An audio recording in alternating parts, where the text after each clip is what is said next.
Arundi bahungiye hanze y'igihugu c'amavukiro hamwe n'abasigaye mu gihugu biciye mu makuru atohojwe neza yerekeye ibisata vyose by'ubuzima bw'igihugu. Ikiganiro Humura Burundi gica ku rubuga rwa RPA kuri www.rpa.bi. Humura Burundi. Murakoze inshuti bakunzi ba RPA kumabandanya kudutega abiri n'umwanya w'amakuru mu Kirundi muri ko mukurikira kibirira kuri Facebook RPA ijwi y'abanyagihugu. Ayo makuru nayo akabagizwe n'ingingo nkuru zikurikira. Wa 2021 Nyakanga ku mwaka utashe amakungu arahimbaza umunsi mukuru wahariwe amahoro mu Burundi. Uwo munsi mukuru kabushitse haguma hibonekeza ubwicanyi n'abanyagihugu baguma banyuruzwa. Hagataho muri leta y'u Burundi icivugo cuno munsi ni dukingire ibidukikije tutsimbataze amahoro mu gihugu c'u Burundi. Mwigabane kw'isoko dushimikira ku buzima bw'abikorera imizigo abo bita abakarani. Aya n'ayandi mu kanyisase kuri micro Hermes Nibandetse mu vyuma hari Lucia Kabera ufata amasanamu n'amakuru ni engineer Jide Mwemero. Tubanze tubasaba imbabazi kuri no manota twabacereje hari inkuru twako tubategurira. Anamakuru tangura bijanye n'amagara y'abantu aho indwara ya kolera ibandanya kwibonekeza mu gisagara ca Bujumbura aho kuri umunsi hari umwana yafashwe n'iyo ndwara kwibabara rya gatano muri quartier Gituro zone Kamenge ni muri commune Ntahangwa mu gisagara ca Bujumbura. Woko akaba abaye umuntu wagira kabiri abonetse ko iyo ndwara nyuma yaho hari uwundi wo ku rya kabiri yafashwe muri iyo quartier nyene ya Gituro. Inkuru ya Josiane Muzaneza. Nkuko tuvyiganirwa n'abanyagihugu baho muri quartier Gituro zone Kamenge ngo hari umwana yazindutse agwara mu gitondo cyo kuri uyu wa gatandatu kandi uyo mwana ngo akaba yarafise ibimenyetso vy'umugwayi wa kolera niko guca bamunyarukana kwa muganga narijya butaru bwa mbere iyo ndwara yibonekeza aho muri ako gace. Kujya gatanu hari umwana yafashwe na kolera mu gatondo ubu nyina yamutwaye kuri pensereje. Hari n'uwundi yafashwe haruguru kujya kabiri umuntu akuze nawe nyene baramutwaye mu bitaro. Ubu muri Gituro hamaze gufatwa abantu babiri na kolera. Aha muri Gituro kolera yadushwayemo kabisa. Mu gutangiriza nkuko amakuru dukuraho muri iyo micungararo abimenyesha ngo abajeje intwaro mu makarti atandukanye iyo zone biriwe mu gikorwa cyo guhimiriza abanyagihugu mu gukora isuku na cane mu gusibura imiserege yazivye. Eka hari n'izindi ngingo zamaze gufatwa mu ntumbero yo gukinga ico kiza ngo nikibandanye kwiha inkumbi. Aha twovuga nko kugara amazu y'uburiro nka yose araho muri iyo zone ya Kamenge.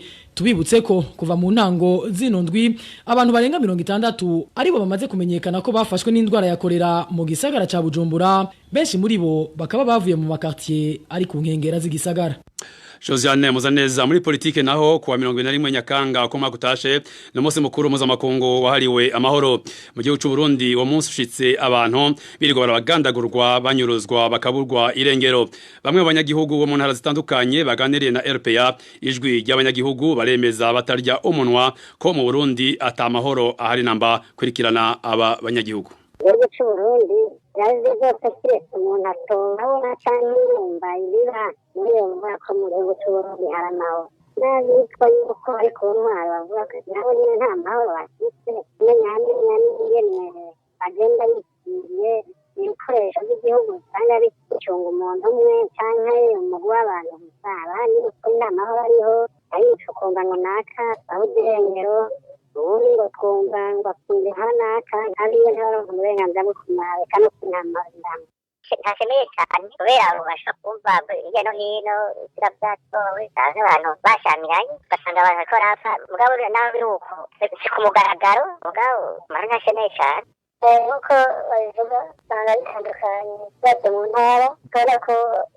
bajya kugaruka bo mu muryango abanywanyi b'umuryango batandukanye bashamirana n'abapfagapfa ibyo birazi kandi ibintu n'ibyemezo umuntu ashobora kuronka. Rero kurumviriza imvugo z'imvuga politike siko biri ku rubuga kuko amahoro hamwe aguma yatunganye cyane muri ibi bihe turimo bazi imvugo bijyanye n'ibyo ayo muri akavuga ngo amahoro ahari cyangwa ngo arahari basasagaye ariko birabona ko amahoro agenda ahungabana ikibazo cyari hari aho ahungabana biboneka kandi bishobora bitewe n'ubwoba aho bavuga ngo barasasagaye biragaragara yuko amahoro ahungabana cyane. mu muhari mape Burundi buhire bavuga ko uwo munsi ari ingirakamaro ariko bakabazwa nuko ushitsi abarundi batari bake bari mu buhungiro bitumwe nuko babuza amahoro mu gihugu c'amavukiro. Professor Libera ntibashira kandi avugira umuhari mape Burundi buhire. Mu Burundi nta mahoro ariho na gatoyi. Bitwereka iki? Nta ushobora kuvuga ko amahoro abarundi batotezwa ku munsi abarundi barenga 400 barahunze igihugu bagorewe mu makambi hirya no hino. Nta mahoro mu Burundi hariho abarundi benshi bapfuye na politike babahorusa. Nta mahoro ari mu Burundi abarundi bishwe n'inzara gushikaho uno munsi Burundi ari igihugu kiri bya nyuma mu butunzi. N'ibindi rero ndondaguye byerekana neza ko amahoro ariko kumva ubutegetsi buriho bugiye kutegeka. Ako kazi rero aburije amahoro abarundi sikubigirizwa arazi nk'uko barayo bishikirije mu byegeranyo byashikirijwe i Geneve. Umugwi wigenga batorokeje neza werekana yuko ari ubutegetsi bw'Ubujumbura baranavuga Petero Nkurunziza arongoye igihugu ko kari kamishe kari kuba mu Burundi kari ku gatwe kiwe n'umugambi wiwe n'ibindi. Mu ncamake rero amahoro mu Burundi kubera ubutegetsi buriho. Uyu muvugizi wa mape Burundi buhire avuga ko amahoro azoboneka mu gihe abarundi bokwemera bagasubira ku mugenzo mwiza wo kuganira kugira batorera inyishu ibibazo. Professor Libera ntibashira kandi twisunze akaranga ku Burundi, akaranga ka mico y'abarundi. Na kera bavukanyi canke abandi bashamiranye abarundi arashaka bagahanura hanyuma bakayaga bagatorera inyishu ikibazo kiriho. Uno munsi rero ko byabaye mu myaka iheze nta wundi muti namutungiho ataruko abarundi bose cyane cyane indongozi za politiki, indongozi z'amashirahamwe haririza ibica bya politiki, ugwaruka abakenyezi nabo bose bakunda igihugu bakunda Burundi boja hamwe bakicara hakaba ibiganiro birakumira ikibazo c'Uburundi kikatorerwa umuti, hakaboneka umuti urama kugira amahoro n'umutekano bisagara mu Burundi. Abarundi batunganirwe, impunzi zahunze zishobore gutahuka atankomanzi, hanyuma twese turi hasi rimwe twubaka Uburundi bw'iteka tusubize umutamano mu makungu.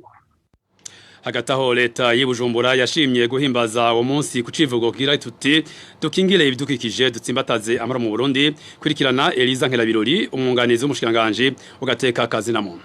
Muri ibi bihe biragaragara ko ihindagurika ry'ibihe riteye umutekano muke mu bibeshejeho abantu no mu buzima bwabo bwa misi yose. Niyo mpamvu icivugo mpuzamakungu c'uyu mwaka ari igikorwa cyo gukinga ihindagurika ry'ibihe, igikorwa c'amahoro. Leta y'u Burundi irishimiye ko iki civugo gihuriranye n'umugambi w'igihugu washyizweho ku mwaka uheze ewe Burundi urambaye wahariwe gukingira ibidukikije mu kwambika imisozi ibiti no guca imikobeko. Icivugo c'uyu mwaka urwego rw'igihugu kikaba ari gukingira ibidukikije dutsimbataze amahoro mu Burundi. Uyu munsi mukuru uhuriranye n'uko leta y'u Burundi iheruka kwitunganiriza umugambi w'iterambere ry'igihugu w'ibihumbi 2018 ushira 2027. Uwo mugambi ukaba mu byo wishinze harimo gukingira ibidukikije n'ihindagurika ry'ibihe mu gace kabo ka 11 kiswe tunganywa ry'impanuka zihindagurika ry'ibihe. Uyu munsi mukuru uhuriranye n'isozerwa ry'urugendo rw'umuri rw'amahoro rugira inshuro ya 13 ruheruka guca mu ntara zose z'igihugu rushigikiwe n'abene gihugu bafatanye mu nda mu munezero ntangere no mu bikorwa by'iterambere. Turamenyesheje ko ibirori by'uno mwaka bizobera mu ntara ya Cankuzo ku kibuga c'inkino ca Kigamba kwigenekerezo rya 27 Nyakanga. Humura Burundi. Turamandanya amakuru tubateguriye uravye uko mu rugwi mushasha ujejwe gutunganya amatora wakoze intonde z'abazi bacungera ngo nta cizere na kimwe ko ibizovamwo bizoba vyizewe n'abanyagihugu. Byo bishikirizwa na Phineas Nigaba avugira umugambwe Sabanyafrodebu. Ni mu gihe imigambwe myinshi itavuga rumwe ruri ku butegetsi imaze iminsi yidogera uwo murwi ko wakoresheje amanyanga menshi na kamwana wa mama Phineas Nigaba. Tumaze kubona amazina tukabaraba abayagize turabona ko mu by'ukuri iki gikorwa cyagenze nabi cyane kandi birababaje kubona aricyo gikorwa uyu mugwi ujejwe gutuma amatora ku rwego rw'igihugu wari ukoze cya mbere ugaca ugikora ukuraho nta muntu yobora kugira amakenga. Turavye twabona ko mw'iyo migwi higanjemwo imigambwe iri muri leta no mu namashinga amateka gusa, barongeyemwo abavuga ko bari mu mashirahamwe ndahegishiro bya politiki mugabo nabo uravye neza bakomoka mu mugambwe uri ku butegetsi. Abavuga ko barungise n'intwaro nabo nyine bakomoka mu mugambwe uri ku butegetsi. Urumva rero ko kamwe bagiye barashiramwo uravye ni mugambwe icuditse n'umugambwe uri ku butegetsi. Ivyo rero byerekana ko habaye ikumirwa rikomeye cyane mu gushiraho iyo migwi, harabaho kudakorera ahabona, nta muco urimwo mu cyo gikorwa kuko uravye ingene byakozwe. Ubwa mbere batugirishije inama batubwira ingene bizogenda, hageze ko bije habona ntibatubwiye ati yamara bya bintu byagenze twagiye tubibona bibanditse mu ntara. Ikindi naco nuko habaye kwigungirako hakabaho umwana n'ikinono, birababaje cyane. Nko mu mugambwe Sahwanya Frodebo mu bantu barenga 150 bari mu gihugu cyose twaronse izina ry'umuntu umwe mu ntara ya Muramvya.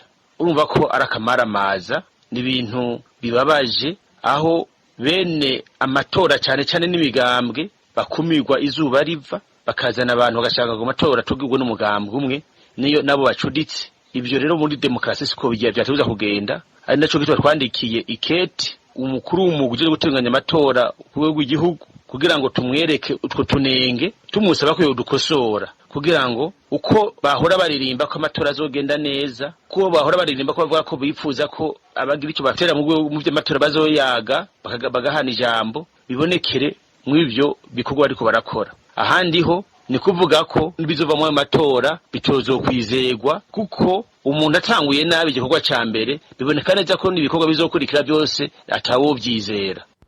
Umuvugizi w'umugambwe Sahwanya Frodebo arongera akamyesha ko naho umugambwe uri ku butegetsi atacudakora ngo ubace intege mu kubananiza ntibarota bava muri amatora. N'ubu Phineas Nigaba ikindi twoshikiriza nuko tubona go bari nk'uburyo baba baratoye bwo kugira ngo bakumire imigambwe, hama imigambwe ivuga ngo iravuye mu matora. Aho ntibahihendere kuko tuzoguma turiko turerekana bitagenda neza, ariko amatora tubamenyeshe neza ko twaramaze gufata ingingo mu mugambwe Sahwanya Frodebo ko tuzoyajamwo. Uko bagira kose rero bamenye ko mu matora tutazovamwo, amatora tuzoyakurikirana ku nzego zose kuko ndazi ko bariko baritwaza kugira ngo hagira bavuga ngo turabivuyemwo. Oya tuzoyajamwo. Uyu n'umwanya w'ikigabane kw'isoko mutegurirwa none rw'amaradiyo RPA Telerenaissance n'Inzamba. Ikigabane kw'isoko cuno musi rero gishimikira ku buzima bw'abikorera imizigo bamwe bita abakarani bakorera kw'isoko yo kwa Sioni. Ikigabane kw'isoko twagitegurira mugenzi wacu Emile Nibasumba ku bw'urunani rw'amaradiyo. Kw'isoko ni ikiganiro mushikirizwa ku minsi yose ya gatandatu mukagitegurirwa n'urunani rw'amaradiyo Radio Inzamba agateka kawe, Radio RPA ijwi ry'abanyagihugu na Radio Television Renaissance. Baboneka ari benshi mu migwi ku isoko bita kwa Sioni, bamusanga bicaye hafi y'ubwinjiriro, abandi bikoreye imizigo bayikura mu kibanza kimwe bayijana mu kindi. Ubuzima bw'abikorera imizigo abanyagihugu batari bake bita bakarani nibwo ikigabane ku isoko cyo kuri uwa 21 Nyakanga mu 2019 gishimikirako. Emile Nibasumba nije ndiko ndakibashikiriza kaze. Mu isoko ryitwa Bujumbura City Market ni hamwe muhagwiriye abikorera imizigo mu gisagara ca Bujumbura. Mugenzi wacu Parfait Mudasigana wa Radio Inzamba yarakurikiranye ukuntu akazi kabo kagenda. Isoko benshi bita kwa Sioni iherereye muri zone ya Ngagara ariko yegereye cyane zone ya Buyenzi. Abadandaza, abaguzi hamwe n'abaterura imizigo bambaye umwambaro ubaranga nibo baguma banyuragiranwa muri iyo soko. Bamwe muri abo baterura imizigo ubasanga imbere y'umuryango mukuru w'iyo soko, abandi bakaba bari inyuma. Uyu numwe amaze imyaka irenga 3 yikorera imizigo muri iyo soko. Urava n'umunsi hari umunsi yaciye nk'amamenshi ndaronka nk'ibihumbi nka 5 ibihumbi 6 kumva wabuze ashaka kuronka nk'ikintu cyo kurya nyene watoze guhera mu gitondo cyangwa ukamusa umugoroba kandi cyo gihumbi cyo mukakibura abantu twenda tsaba dutunze nk'umuryango nka ruguru baruse ndose muri simile ashavuga ati n'umunsi ndakuramo 2000 yo kurya hanyuma mbike ibihumbi 4 hanyuma nawe ndashe pembeni azufasha umuryango ruguru izo pati turi 30 atuye mu abantu batatu oya kuba ngaha mu mujyi nyine bitewe menye uba bwishika ngaha anya kubera bakazi turakamenyera uronkamera nyine maki yasanzwe ariko kuba ngaha anya utera ubwenge ntibasho kimwe na kujya uba washitse bwa mbere. Abanyagihugu baba muri zone ya Buyenzi begereye iyo soko bajabuka uruzi ntahangwa ruri ku metero za baba 200 y'iyo soko. Igihanze abo baterura imizigo bo muri iyo soko nuko batagira ishirahamwe bahurikiramwo. Abo bwa mbere twege twarifotoje amafoto baraduha amapaji bavuga yuko tuzodatorera amahera 500 ku munsi yuko hagize ubuvunika cyangwa gakomeka cyangwa kagwara cyangwa kagira nk'akantu kakabanza yuko ngo bazobimufasha abo bantu mu kugenda ntitwamenye ingene bagiye twumvise ngo bagiye bigira kabiri rero Siyoni we niho yishike niho yari we yavuze ngo abo bantu ngo bo barabasuma ngo bashaka kubiba ngo ivyo bintu ngo ntavyo ngo yamenye ngo nawe nyene ngo ntavyo yamenye ariko navyibaza ibi vyo babigira kabiri yuko yoba bizimwo kuko amafaranga twumva avuga ko aja hepfo mu biro kandi n'abakozi bakorera ngaha bambaye ubusengere bwanditse ko ngo koregite ndabize murahura bambaye ubusengere bariko baringana nyene mu isoko kuramva nkiyose gutanga $300 umukare bakofata uremetse muzi gukanga batanga naho babwira ngo jende yabaha mu nyuma ntibakwemerera mugenda muhejeje ugende yabahaye wase kuyabaha bashaka kumanuka na hepfo mu gasho ndavyibaza yuko arabizi kuko bavuga ko aja ngaha mu biri wenyene kwa Siyoni. Kubera rero atashira hamwe bafise bahurikiramwo abo bikorera imizigo bavuga ko iyo bahuye n'impanuka bibagora kwivuza kubera bisaba uburyo bwinshi. Bamwe mu bakiriya babo bikorera imizigo bavuga ko ibikorwa vyabo bifise akamaro ntangere. Ubu numwe mu badandaza bo mu isoko kwa Siyoni. Wakarana wanatusaidia jambo likubwa sana sababu sisi wakati tunaenda ababikorera imizigo baradufasha cyane nka jewe mvuye kurangura sinshobora kwikorera ivyo mba naranguye abo bakarane baca bikorera ikivumvu mba mfise bakanyinjiriza mu kibanza ndandarizamo ya biashara na ingisa ndani upande mwingine kuna karani wene wanasaidia baranatwaza n'abantu baba bavuye gusuma bafise utumwanya baca babashira ivyo basumye mu miduga hata uza kubebesha sando anamsaidia mpaka kwenye gari lake. Bamwe mu bikorera imizigo bo mu isoko kwa Siyoni basaba ko bosigurirwa neza icyo amahera 300 ku munsi batanga akora bakanafashwa gushinga ishirahamwe kugira akazi kabo gatunganywe neza. Hakaba ari no kuri ivyo abikorera imizigo kwa Siyoni basaba turangirije ikigabane ku isoko cyo kuri uwa 21 Nyakanga mu 2019 mwari kumwe na Emile Nibasumba. Ndashimiye mwese mwaduteza abiri naho ubutaha. Cyari kiganiro ku isoko.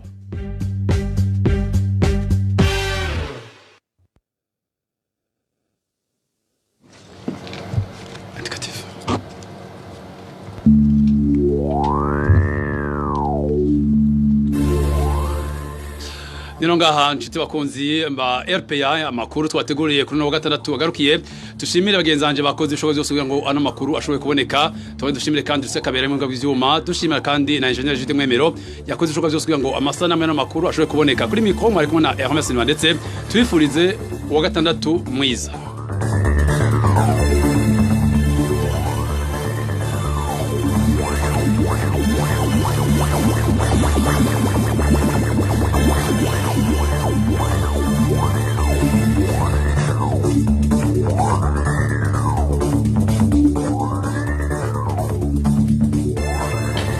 muri Burundi ni ikiganiro gihuza abarundi bahunze igihugu c'amavukiro n'abasigaye hagati mu gihugu biciye mu kubashikiriza amakuru atosoye.